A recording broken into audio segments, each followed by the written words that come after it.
He grew up here, and then when he married, he and Lois lived here. After a single term as Indiana's governor, the Democratic Party propelled Thomas Marshall to the nation's second highest office in 1913. Well, number one, he was a gentleman.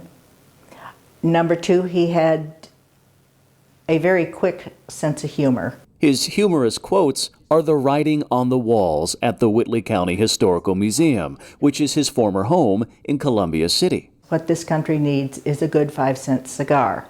There were two brothers. One went to sea, one became vice president, and neither was ever heard from again. I was the Wilson administration's spare tire only to be used in case of emergency.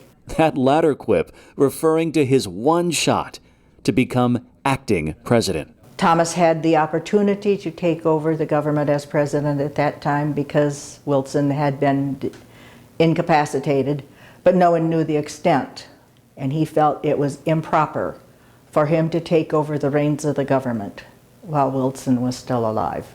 When Thomas moved to D.C., his home back here was sold. It was divided into apartments. In the 1960s, the Historical Society bought it, restored it, and opened it to the public, collecting and showcasing many of his personal belongings, including this, a complete dining room set. It was going up for auction the next morning.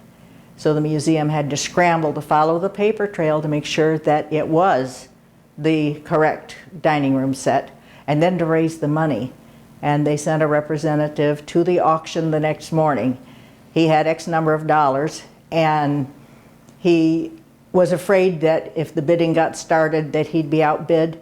So he jumped on the first bid and bid everything he had, and it shut everybody else down, and we got it. Recognized on the National Register of Historic Places, this home, Marshall's legacy, and his ties to the Hoosier State are a reminder of the impact that Indiana can have on presidential elections.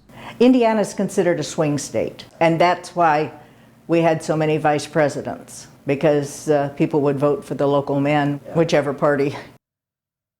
Now, in different parts of the home, you'll find collections for other historic figures, performers, athletes, and veterans with Whitley County ties.